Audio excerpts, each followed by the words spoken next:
രാവിലെ എഴുന്നേറ്റ പാടെ ഞാനും കലൂസും കുറച്ച് നേരം വന്നതേ ഉമ്മർത്തൊക്കെ ഇരിക്കും കേട്ടോ. ഉമ്മർത്തെ കാഴ്ചകളും കണ്ട് ഞങ്ങൾ രണ്ടാളങ്ങനെ കുറച്ച് നേരം ഇരിക്കും. അത് കഴിഞ്ഞ് ഞങ്ങൾ രണ്ടാളുടെയും കുളിയൊക്കെ കഴിഞ്ഞ് ഫുഡൊക്കെ കഴിച്ച് വന്നപ്പോൾ ബെഡ്ഷീറ്റൊക്കെ നല്ല അലമ്പായിട്ട് കിടക്കുന്നുണ്ട് കേട്ടോ. അപ്പോൾ ഞാനും കല്ലൂസും കൂടി അത് വിരിക്കാനായിട്ട് നിന്നു. ഞാൻ വിരിക്കും, അവൻ അലമ്പാക്കുന്നതാണ് ഞങ്ങളുടെ വഴക്കിന് പ്രധാന കാരണം. പിന്നെ ദേ മേശയൊക്കെ കിടക്കണ കണ്ടില്ലേ, അതൊക്കെ വൃത്തിയാക്കാനായിട്ട് നിന്നു കേട്ടോ. എന്തോരം വൃത്തിയാക്കാനും വൃത്തിയാവാത്തതാണ് ഈ മേശ. വൃത്തിയാക്കി ഞാനും മടുക്കും കേട്ടോ. എന്നാലും ചെയ്യാണ്ടിരിക്കാൻ പറ്റില്ലല്ലോ. അങ്ങനെ ദേ അതൊക്കെ വൃത്തിയാക്കി വെച്ചിട്ട് രാത്രി ഇതൊക്കെ ഞാൻ അലങ്കോലാക്കി ഇട്ടിട്ടുണ്ട് കേട്ടോ. അത് വേറൊരു വിഷയം. അങ്ങനെ അതൊക്കെ ഇരുന്ന് വൃത്തിയാക്കി ദേ ചേട്ടൻ്റെ ആധാറൊക്കെ ചേട്ടനെടുത്ത് അവിടെ ഇവിടെയും കൊണ്ടിട്ടേക്കാം. ഞാൻ ആവശ്യ നേരത്തെ നോക്കുമ്പോഴാണ് അത് കാണാനില്ല. പിന്നെ കിടന്ന് തപ്പിത്തരേണ്ടി വരും. കല്ലുസ്തേ നല്ല കുട്ടിയായിട്ട് അവിടെ നിന്ന് കളിക്കണം കേട്ടോ, എന്നെ ശല്യം ചെയ്യാണ്ട്.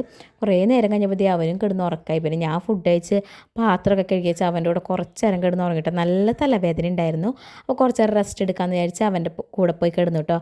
അപ്പോൾ അത്രയേ ഉള്ളൂ. ഇഷ്ടപ്പെട്ടാൽ ലൈക്ക് ചെയ്യുക, ഷെയർ ചെയ്യുക, സബ്സ്ക്രൈബ് ചെയ്യുക. ബൈ.